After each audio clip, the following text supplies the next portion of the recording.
guys, my name's Bethany and welcome to day 5, I believe, of Vlogmas slash Bookmas Christmas videos. Exciting stuff.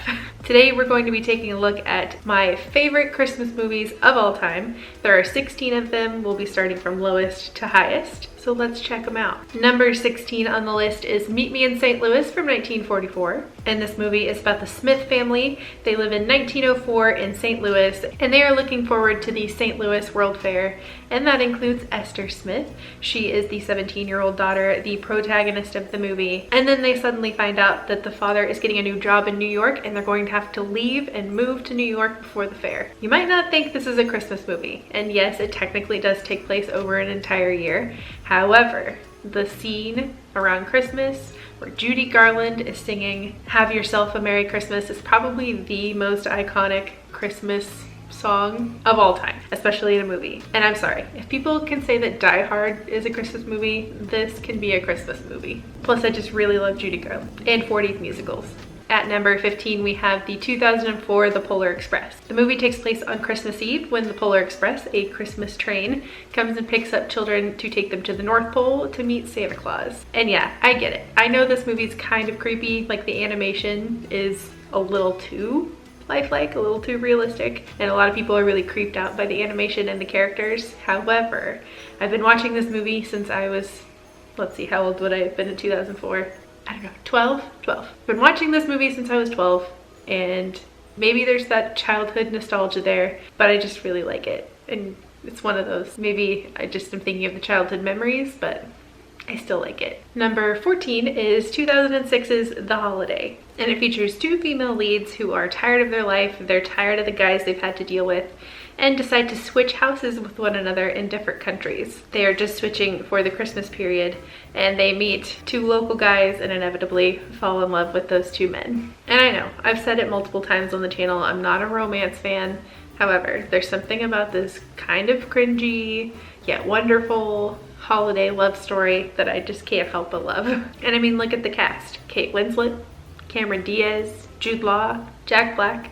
Does it get any better? At number 13, we have 2019's Noel, and it takes place when Santa is retiring and his son is supposed to be taking over the family business of delivering presents when the son gets cold feet and decides he's gonna run away. And the daughter, Noelle, has to go find her brother before it's too late and Christmas is lost. I'm pretty sure this is the only movie on the list that was made after like 2006. Relatively newer movie, and we watched it last year when the world was still kind of normal and we were visiting family for the holidays and we had no idea what 2020 was going to bring us. What a time. I love Anna Kendrick. She's one of my favorite actresses. This was a really cute, heartwarming movie, kind of cheesy, a little cringy, but basically what you're going to be looking for in a holiday movie. And it was exactly what I was wanting when I was in the Christmas spirit. I'll probably rewatch it again this year. At number 12, we have the classic Frosty the Snowman, and it's about a snowman that comes to life and with the help of some kids is managing to stay away from a greedy magician trying to get the magic hat that is keeping the snowman alive. Basically, it's classic, it's iconic. I've watched it a ton over my life, watched it since I was a kid. Can't really say anything else about it. It's just classic, wholesome goodness. Number 11 is The Year Without Santa Claus from 1974. And that year, Santa decides that he's tired, he's weary, he might take a Christmas off from delivering presents. And that's when Mrs. Claus and the elves step in to try and change his mind. Let's face it, Heat Miser and Snow Miser are characters that will be living rent-free in my head for probably forever.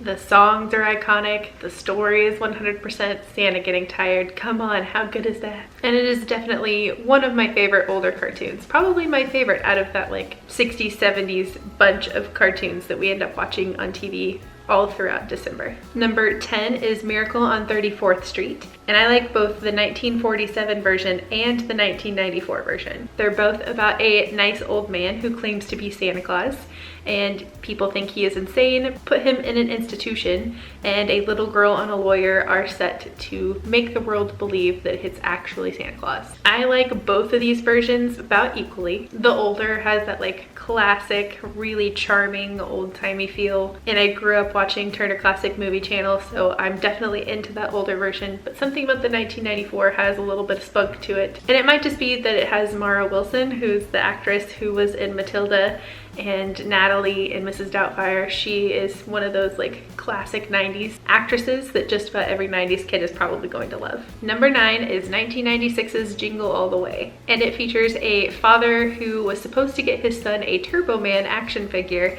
but waits too late in the year until right before Christmas and realizes it's the most popular toy of the year and all the stores are sold out. So he goes on a mad chase all around town trying to find the very last one in the city so he can get it for his son. I had this one on VHS and I watched it so many times as a kid. It's got Arnold Schwarzenegger, it's got Sinbad, it's got Phil Hartman, it's got Rita Wilson. So it's already set up with an amazing cast.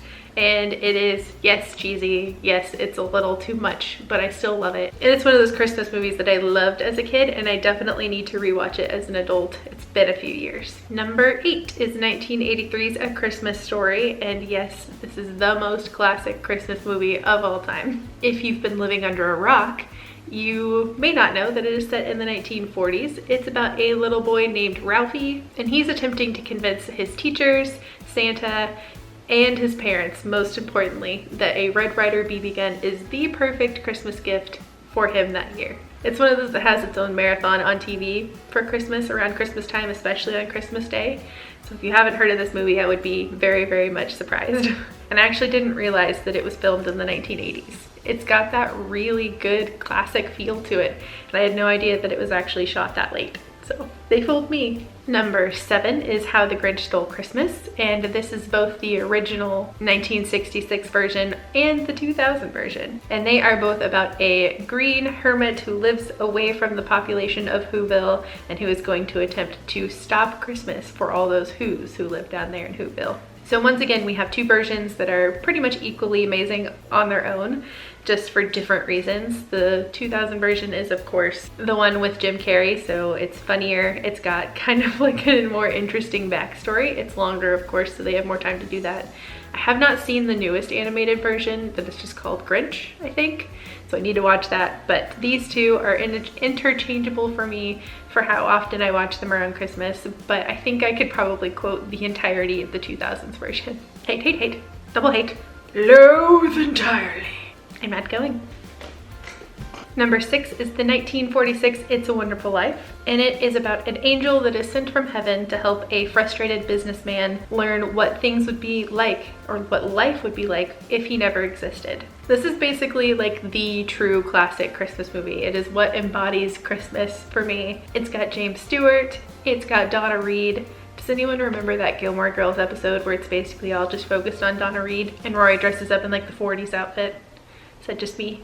Okay, yes, basically just the true classic Christmas movie, in my opinion. Number 5 is A Charlie Brown Christmas from 1965. And Charlie Brown is depressed by all the consumerism around him around Christmas time, and he tries to find the true meaning of Christmas. There's really nothing bad to say about this unless you don't like Charlie Brown, which my husband is not the biggest fan, so he won't watch it with me.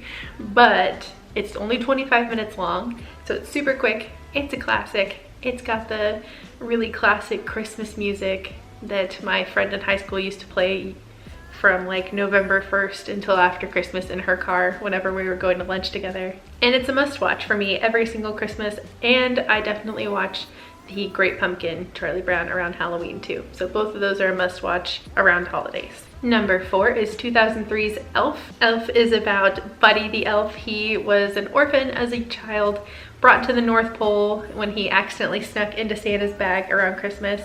And he grows up believing he is an elf until he finds out he's not, and then must go on a quest to find his real parents in New York. I literally can't tell you how many times I have seen this movie as a child. I know it was out in 2003, but since then, I've watched it so many times. We had one of those car DVD players in the minivan whenever we were going on long trips, and I'm sure my parents were just wanting to shoot their brains out how many times we played that in the car. It's my favorite Will Ferrell movie, and once again, I'm pretty sure I could quote this entire thing. Buddy the Elf, what's your favorite color? Francisco. Francisco.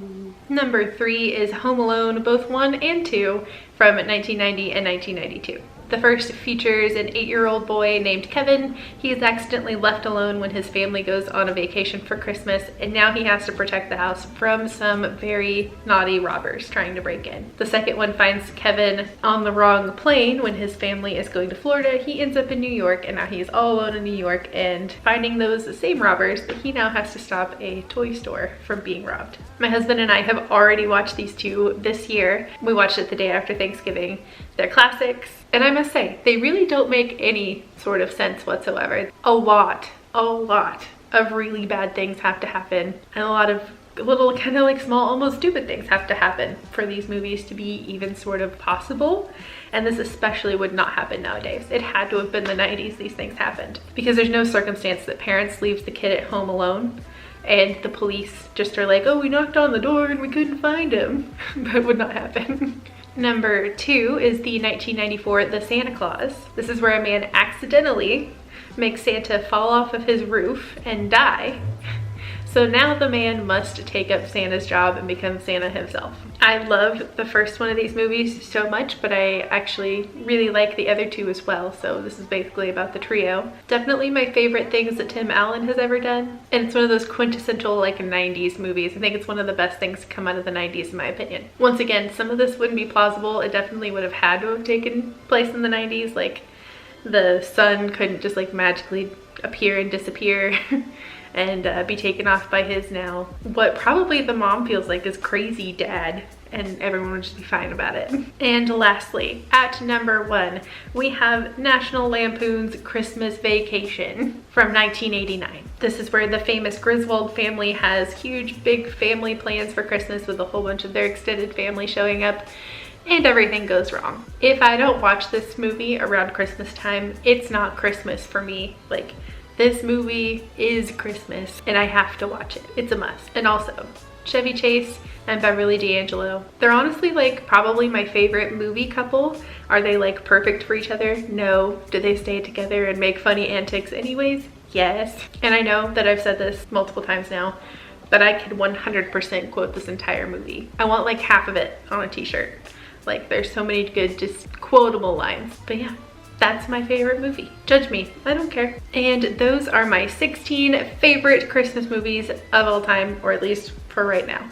Let me know your favorite Christmas movies down below, or if you disagree with any of the choices that I made. If you liked the video, please give it a like so more people can find us. Subscribe for future content. We are in the middle of Bookmas or Vlogmas, however you want to say it. And this is, like I said earlier, day 5, so there are plenty more days to come, so make sure you subscribe so you can see all the rest of the videos. Check out the description for links to other places you can find me on the internet, like my Instagram, my blog, my second channel, where we occasionally upload gaming content, and Pinterest and more. You'll find it all down there. I hope you guys have a wonderful rest of December.